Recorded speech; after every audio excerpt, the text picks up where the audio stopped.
Hey folks, good morning, good afternoon, as it is here in Calgary. Good evening, good night, whenever you're joining us, wherever you're joining us from. I welcome you. This is week nine of the Quilters Playcation Adventure Sewalong. I am your host, Cheryl Arkeson. I am here to lead you through some fun improv play. We're experimenting together. We're trying new things. We're just having a good time playing around with different improv techniques and different ways we can put together our theme. This year, our theme, for those of you who might be new, is rainbows. We're doing rainbows. I've got my pastel version above. I have my monochromatic version below. You can have any version you want. I've seen lots of different ones, very classic rainbows, other monochromatic versions, just really interesting color combinations. So anything goes. And it's improv, so anything goes anyways. Hi, Terry in Seattle. Sunny but cold. I guarantee you're not as cold as us. Our poor dog is getting antsy because I don't want to walk him because it was minus 30 the last few days in March. So that's fun. We haven't had too many cold days this year, but of course they're coming now. But I will probably bundle up and take him out later because he needs to burn a little bit of energy. It's not a lot of fetch in the house and he runs around the backyard, but you know. But cold in Seattle is cold for you.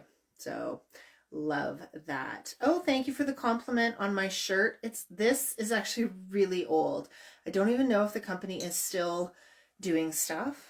Check it out. Modeling. I will never be an Instagram influencer. I don't know how to stand. It's from a company called Patchwork Threads. I don't know if they're still around. I got this 5, 6, 7 years ago. I have no idea. A long time ago. It's still in the closet, so I still wear it. But that's it. What else is going on in the world today? The weather.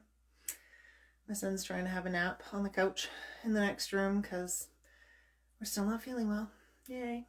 If you saw my rant on Instagram yesterday, shout out to all the other parents of the world dealing with chronic illnesses, chronic conditions, and all the other stuff that is just not normal, right? I always thought toddlers were busy.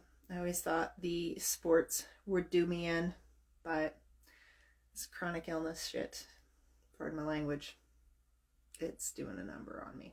But that's me. I'm not the one who's actually experiencing it. So I have to keep that in perspective. And it's about him.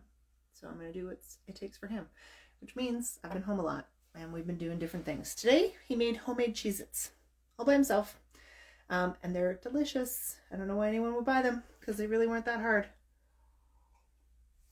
Other than the fact that you would eat them like super quick. But yeah, delicious. Good on him for doing that. Anyways, this week's block. Let's get to it. So last week I told you to make sure you had your scraps handy because we're going to play with the block. We've done a similar block like this 2 years ago in the 2022 version of Quilters Playcation. We get another greeting from flooding New Jersey. Is that actually flooding or that's a typo? Because if it sucks if it's flooding, because we've been through that here. This is no fun, scary stuff. So I hope you're safe and okay. Scraps, which is what you might have left after flooding, and that's it.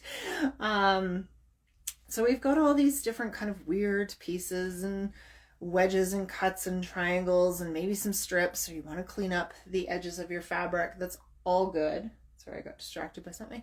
And that's what we're going to do today. So the block that we're doing, like I said, we did a version of it before. So here and there, yes, it is flooding. Okay. Stay safe. It's scary stuff. I know we went through it here a couple of times in the last a decade ago was the big one. It's not fun. back to the block. The block is going to be like a checkerboard inspired, and I'm putting air quotes around that. This is going to be a tough one for people who really like matching points, because we're completely ignoring that entirely. So maybe it'll be really freeing for you. There's a number of different ways to approach making this kind of block. I am going to show you one. If you figure out a different way or you want to try it a different way, go for it. Knock yourself out. That's what the play is for. I'm here to encourage, not to dictate how it gets done. The reason I chose, and I'm just going to explain this now, the reason I chose the way that we're doing it today is because I'm a firm believer in dealing with the scraps as they come to you. So I had some wedges and some strips and some kind of chunks that could be cut into strips. That's what my scraps were. Yours may be a little bit different. So go with what you have. But I am also all about the efficiency. So I wanted to make this as easy as possible for everybody. Minimizing the steps and the starts and the stops, that kind of thing. So you'll see when we get to it, and I'll explain it why this technique kind of works for that.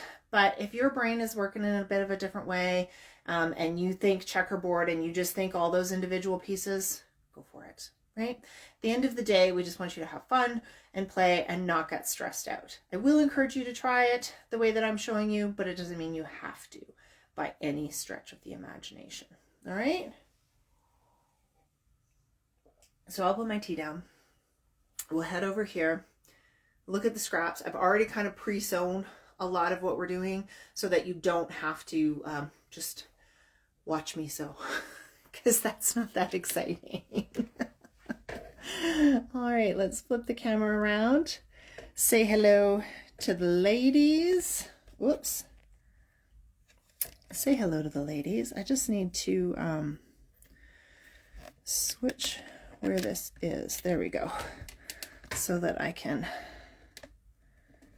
have my camera in the most efficient spot. So let's head down to the cutting table. I will zoom in just a little bit. So you can see you got a whole bunch of scraps here. Anything to make use of them. Got a lot of triangles in there, so we'll have to maybe think of something for that. But this is what I did, is I went through and kind of cleaned things up and found anything that was strip-like here. And then I started pairing them. So I want to have background and my rainbow fabrics. Now I am not putting this block together in rainbow order or in a precise, like I need to have the exact same amount of squares of each color. I'm just going with what my scraps are giving me at this point. I just tried to make sure I had every color, that's all. So background and your rainbow fabrics. So what you want to do is you want to pair them as strips roughly the same length. If, like this one, you know, I grabbed this green one and it's actually not the same length, but I have this extra little bit, I'm going to go ahead and use a little scrap of a different color, or if I'd had one of green, I would have used that too, on the end, and I'll show you how we're going to piece that. Same with, I have this big long one here, you know, and I can do the purple on the end.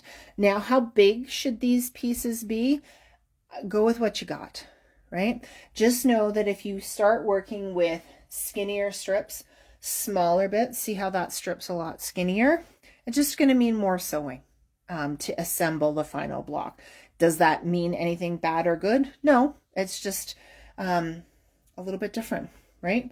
That's all. And you're going to go with what your scraps are. So you're going to prepare these, get them pressed, take a moment to just press them at least quickly. It'll make sewing a little bit easier, but you're going to have your fabrics, your background, and one of your colored fabrics. Background, colored fabrics, background. So background is always part of the strip set. Get them cut to roughly the same length, and then we're going to layer them right sides together and sew them. I like to go ahead and get a whole bunch of pieces sorted and together so that I can just chain piece at the machine. So that's what I'm going to do over here. There you go. You can see me.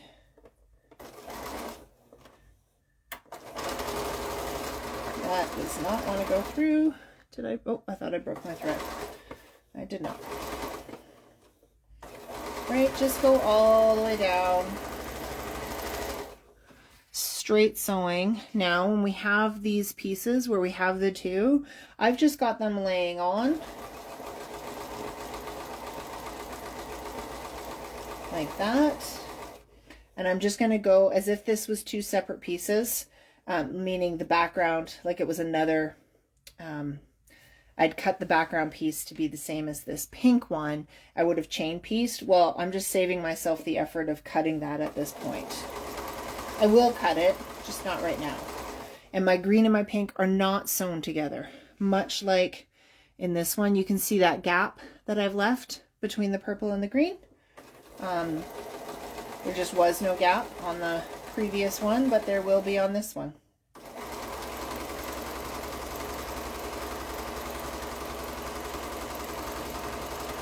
So that's all you're going to do. You're just going to go down, sew them all together. As I said, I kind of pre-sewed a few so that you didn't have to worry about them or worry about watching me sew, because it's kind of boring, right? Now we're going to press them. Pressing is also pretty boring.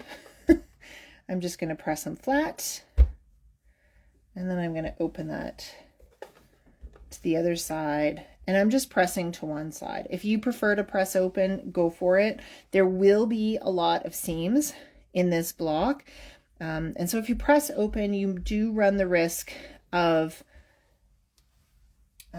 flipping your seam allowances. You always run that risk, obviously, but it's greater with pressed open. And if that's something that's going to bug you, then don't do it. Okay. So I've just got those pressed, and then this last one, same thing. You can see even my purple and my green, they're not the same widths. I may or may not leave the width of that purple. We'll see.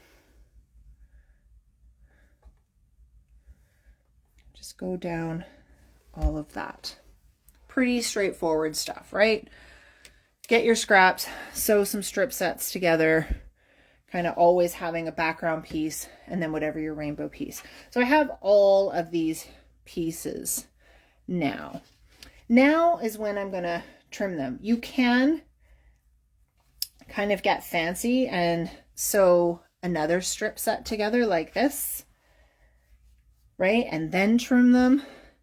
But at this point, because I have things of different lengths, right, added to it, I just like to cut them apart into squares.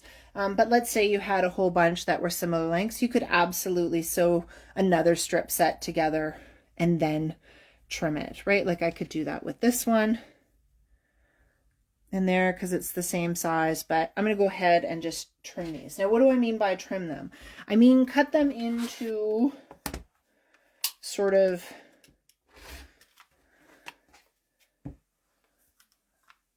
a two-patch kind of shape where this is roughly, very, very roughly a square, right? So how big that is going to depend on your scraps. When you get down to a piece like this, right? If I cut it, you know, pretty similarly to what I already have, I'm going to have, you know, one piece the same size and one skinnier piece. So I'm just going to kind of eyeball in the middle and not get too fussed about that length. You know, here where I had two pieces like that, again, just cutting those. This one I will also sort of cut in half. And as you go, if you start to see that you have one or two sizes, right, bigger, smaller, you can kind of make different piles if you want. It's entirely up to you. I'm going to go this way. I don't want quite that much of a purple. I want it to be a little bit more squarish. So I've just trimmed off the end there. Cut that in half, right? If you want, you can you could measure, you know, to eyeball where things are at. I just kind of go random and have fun with it. I'm not too fussed. But you want to go through all of these and cut them into various sizes. So you're just trimming down all of these pairs, and then we'll sew the next step, right? But you go through, you make all these blocks. You're going to have different widths, different lengths, and that's all good. It is all good, right? You can see on this, I had a little bit of a skinnier bit of orange there.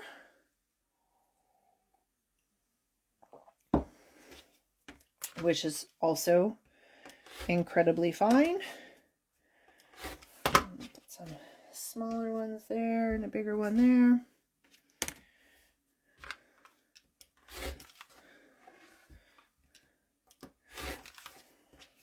I'm just having fun playing around. Again, a bit too much. There is no real right or wrong here. The key is accepting that we're not aiming for a perfect checkerboard, right? This is improv work. We are not going to have everything line up, and that's okay. So you see how I have that angle on this piece? I don't really want that as well.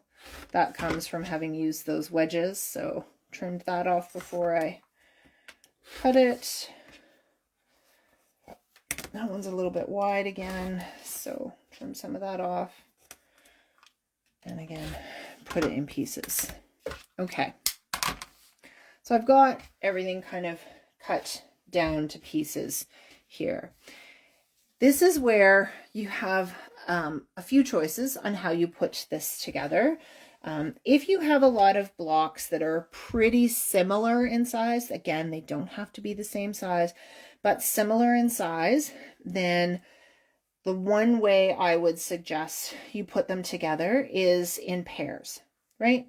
Just keep making pairs that you sew together here, right? We're just adding, you know, we're going to do pair to pair to pair to pair, and then we'll sew those groups together and we build up our block that way. That's one way of doing it. But if your things, your little two patches are in a lot of different sizes, then this is another way that you can do it. Yesterday when I made my original block, this is how I did it. And I had kind of a lot of differences. I love the chaos of the other block that I made, but I just want to show you that there's kind of options on how you do this. The other thing you can do is actually assemble it in strips, right? We can start going ahead and, you know, doing a line. I want a checkerboard look, so I'm always going to make sure I'm alternating, right? I can go, oh, okay, I'm going to have a line of things there, right? And then maybe my next line is a different combination of fabrics. If your little two patches are in a lot of different widths, right, then we can have a row that has different widths to it, right? So this will change things up a little bit in here, right? That one's a little bit bigger, right? So we can just start doing this. Does it mean you have to lay out the whole block? No, absolutely not.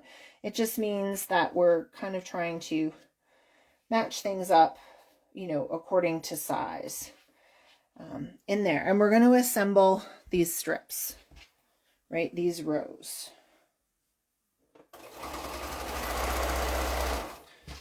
I'm not really thinking too much about it.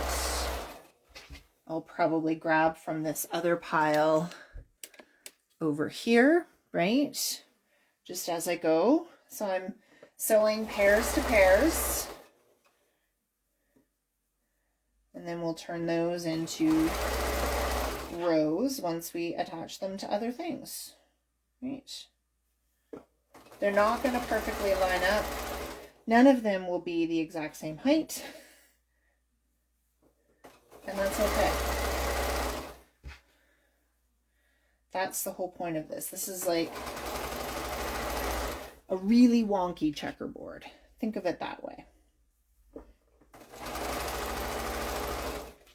So I like to just kind of go for it, sew different pairs together and different combinations. Again, remember, I'm not worried about whether these are in rainbow order. I've just got all the right fabrics in here.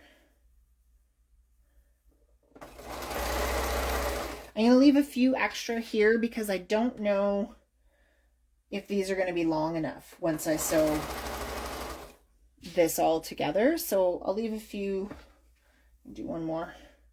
I'll leave a few kind of to the side so I can use them to, if I only need to make a row a little bit bigger, for example. So we just have all of these, you know, groups of 4 now.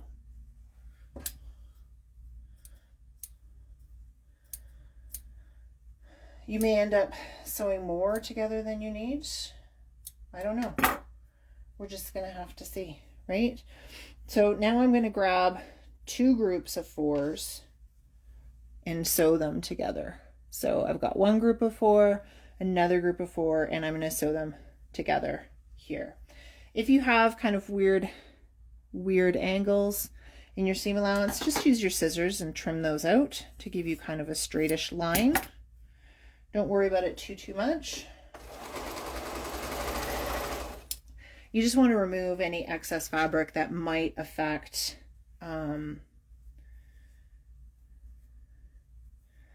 whether the block lays, you know, it's got a lot of extra bulk in it or not. You could use a rotary cutter and a ruler if you prefer. That's that part of improv sewing that is really about kind of finding your own rhythm.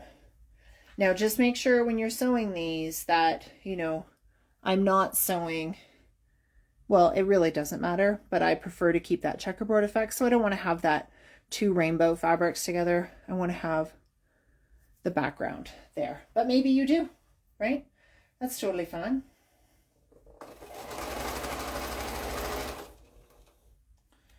So I'm just going to keep doing a few more combinations. And then we'll give these a press and see where we're at.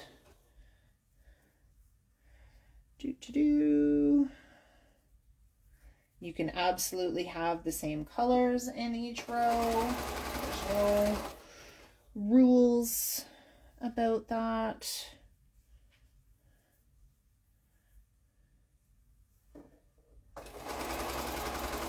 Okay, so I'm just going to go with that and see where we're at. Now I should point out, I have been all along pressing these to the rainbow away from my background. Did I mention that already when I was talking about pressing? So I will continue on that when I go to press all of these pieces that I have here.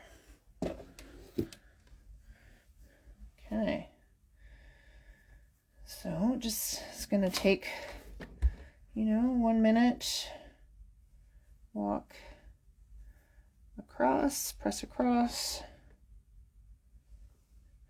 And then as I take these off the pressing mat, I'm just going to see what my length is, right? I want 10.5 inch. You can't see that. I want 10.5 inches for my pastel rainbow blocks. So I'm just laying them here to see where I'm at. I'm at like, what is that? Almost 13 inches. So I've got plenty there. So as I take each one off of the pressing mat, I will check and see where I'm at. I feel like most of these are going to be pretty similar, right? Just so I know if I have to add any as I go. This one's a little bit shorter, I think, but it might still be good enough, right? We're just going to have to see. And that's why I kept some of those other pairs. See, I'm just actually short of 10. So I'm going to set that one closer to my sewing machine so I know that I have to add to it. You can see some of these are going to be different widths or heights, depending on how you think of it. And that's all good. But like most of our improv work, this isn't rocket science sewing. The hardest part for so many of us with improv is understanding that and accepting that we can't always predict what the block is going to look like. That's really hard for some people. I understand that. So we can't always predict what the block is going to look like. And it may not have perfect matching points, corners, whatever. And for a lot of people, that's really hard. I understand that. Me, I've never much cared for that. So there we go. I've got a bunch that are too long and that one that's too short. So I'm just going to go ahead and take one of my pairs, right, and add it to it. I'm going to do the purple on this end. I don't know if purple will ever end up making it into the block. We'll find out. Right, and the rest are enough. Now, it remains to be seen if I have enough of the rose, but we'll find out as we assemble the block. So that's what we're going to do next, is assemble the block. So let's come back over here so we can see everything. So you can play with layout a little bit. Here, all you want to make sure is that I don't want to, you can't see that, I don't want to have, you know, I'm kind of thinking of this as a top right corner, just like a sheet of paper or something like that, right? We, in the Western world, tend to go from top right across. So I don't want to have my two whites next to each other. So I'm going to flip that, right? I'm going to alternate where things are at. However, then I had two pinks touching. Is that the end of the world? No, not at all. I just wanted some variation. That's all. Right? I've got a lot of blues going on there, so I'm just going to flip that so that I had a break in the blues. And so you'll see that when I start sewing these together, even though I started with a background up here, they match up. So be it. And then they change again, right? We get to play with all of that stuff. So you can just move things around, try different combinations of things, see what happens, right? It will change a little bit as you sew the block together as well, because we're going to be trimming and adding different elements sort of as we go. Not different elements, like the widths will change and stuff like that. So that's kind of where I am. Now, all of these are a different length, right? So we can go individually and after they're pressed really well, which I think we've done a good job on, I can turn these, take my ruler, you know, cut a nice straight edge on both sides. They're nice, make them whatever width maximizes how much of it. So don't get hung up on, oh, I need 2-inch strips or 2.5-inch strips. Just make them whatever. Or you can do it my lazy way, my efficient way, which is to layer two together and then cut, because you'll get that nice straight line through both of those, assuming your, you know, ruler is sharp enough or your rotary cutter is sharp enough. So now I have a nice fresh edge to sew. So I'll take that to the machine. And I will sew that together. Just going to go slow enough to make sure I'm not flipping seam allowances. Not the end of the world if you do. But just watch that as you go. Now you could do this in pairs because I had 6 here, so I could do this pair, then this pair, and then sew them all together, or you can do them kind of one at a time. Either way, you're going to have to press. So I'm just going to go ahead and press these. You could press open. I think pressing in one direction is just fine at this point. If you're finding it too bulky or things aren't laying as flat as you would like, then by all means press open.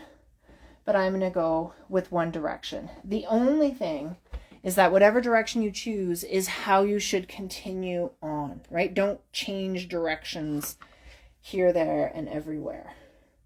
So I have that one kind of done, and I'm adding the next one. Again, remember I was talking about going from the top left.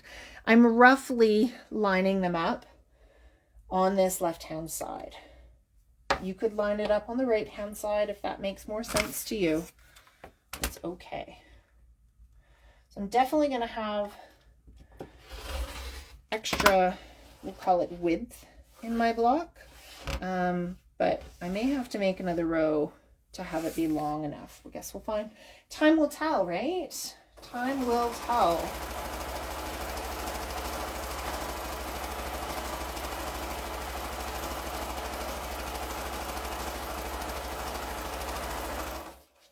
As always, when I'm doing these, please post any questions that you have. There are no stupid questions. There are no wrong questions. If something I've said is confusing, I'm happy to clarify it for you now and always, right? If you're watching this on a recording and you have the question, post it in the comments. I will see it. If you're watching this on YouTube, post it in the comments. I will see it. And we'll go from there. So I just want to show you. That's what I mean by pressing all those rows in the same direction. So there's 3 of the rows. Now, I know I have a skinnier one in here. So that is going to affect whether I am long enough. And I feel like just for insurance's sake, when I get to the end of this seam, in terms of sewing it together, I'm going to just start, instead of putting my little scrap of fabric in, I'm going to make another row. And if I don't use it, I don't use it. But at least then it's made and I don't have to go and do that after the fact.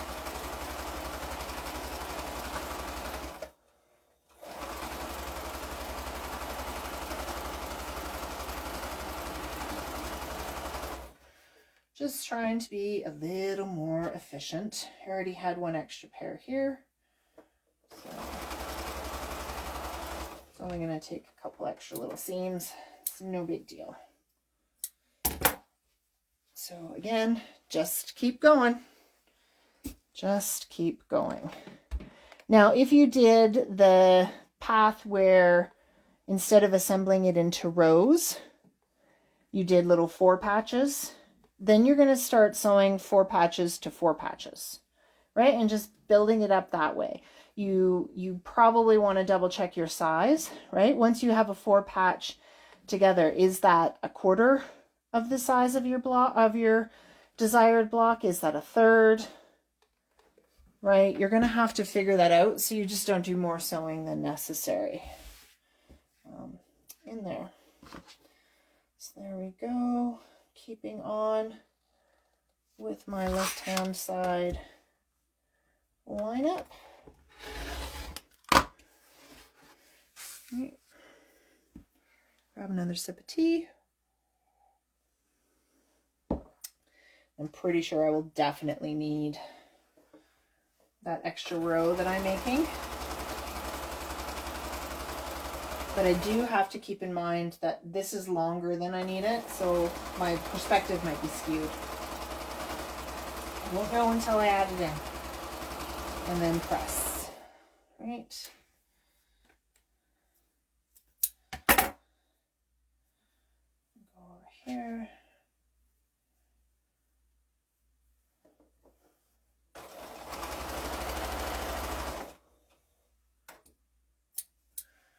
Okay, so that's 5. Yeah, I'm definitely going to need that extra one, and I may need more. We'll see. It definitely shrinks up, you can see, as you go, right? Really does get smaller, but that's okay. It's using quite a lot of scraps, which is fantastic.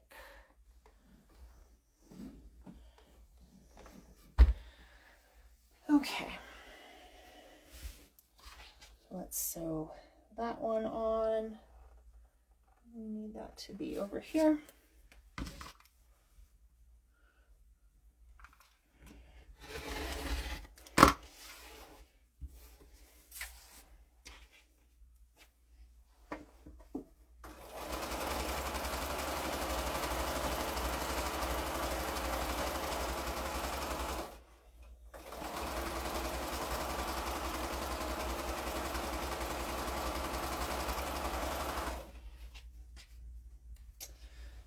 Okay,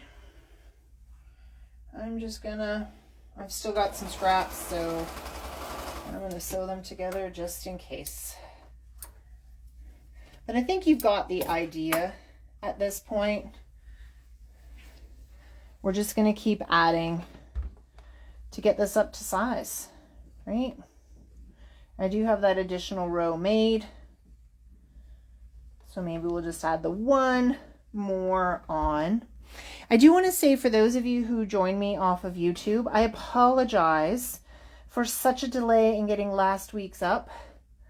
Instagram was doing some weird stuff, and I couldn't access it to download the file for a while. So I don't know if that had anything to do. I know they were out earlier today, and I was a little bit worried we wouldn't get on, but we did. So this one is a lot shorter. Just move that over here. This one's a lot shorter than the other ones, but it's still like well over the length that I need. So I'm going to go ahead and use it, and you're going to realize how much I'm going to cut off from the end. But you know what? I could potentially use what I cut off from the end as another row. Right? We can have some fun with that. So I'm going to just do this last one, and then we'll have that discussion.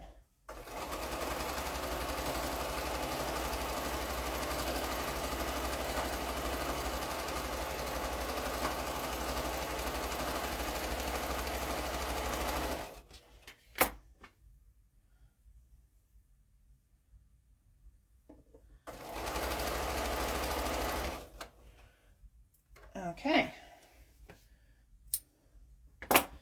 there we go. Let's press it and we'll check it for size. Still think we're a little bit short, but that's okay.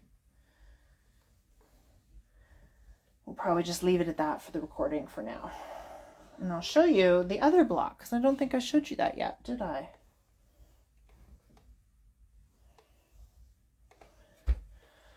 So there is our super wonky checkerboard block. Let's check that size just out of curiosity. So I want 10.5 inches all the way around. Right, so I have more than enough. I'm at its narrowest 11 and almost a half inches. So I've got some wiggle room on which way sideways I square up, you know, the smallest piece being the limiting factor. And then height wise, you know, there's 10.5 inches. So I probably need 1 or 2 more strips on the top, but you can see I could cut these off and they could be the start. Whoops, you can't see that. I could cut these off and they could be the start of another strip, right? Because I'm going to end up, you know, depending on where I cut, like if I cut right there, I'll have this little bit as a strip. And in fact, I will do that just to show you. So I've just cut that off because it's way more than I need. And it can be the start of another strip there. I have another strip started. So I may need to go back, cut a few more scraps from my big pile up there. But you get the idea. I'm not going to bore you with finishing this up because it's just a lot of repetitive sewing at this point. Let's show you last week, or the monochromatic block. A couple of things with this. For those of us who have a rather busy background fabric, right? That's gonna change up how this block is viewed. I actually really, really like this. It may be too messy for some people. And if that's the case, that you're really not liking how your background looks, pick one of your sort of either end of the spectrum of your rainbows and have that be the background. So I could have picked like my white to be a background with the rest of them, or I could have picked my black in there. I was making up another row to add on the side, and I had the idea to add in another little block. In my first row, I added a rusty kind of red. This, I added sort of this orange that's not too bright. It's not a super bright, like orange. It's not very tinted or pure hued. It's got a little bit of shade to it, because I decided that all of any additions I added would be shaded fabrics, not super bold and bright ones in there. And so rather than have another strip somewhere in it, and maybe I still will need another strip on this part of the quilt, I thought the little orange bit there was kind of fun in that. So that is week 9's block. Let's say goodbye to the ladies for the week. Take you back here. Hi. Into our rainbow on the wall. We'll put this block back on so you can get an idea of what it's going to look like with the rest of things. This one I still have to finish, but you get the idea in there, right? Changing it up. It's a really nice, if you're going with the straight layout, or at least grouping layout, this is actually a bit of a nice change with these two bits with really long pieces in there. So it's already giving me ideas for what I might do next week. Not quite sure, but we'll figure it out. But yeah, that's where we're at. Week 9.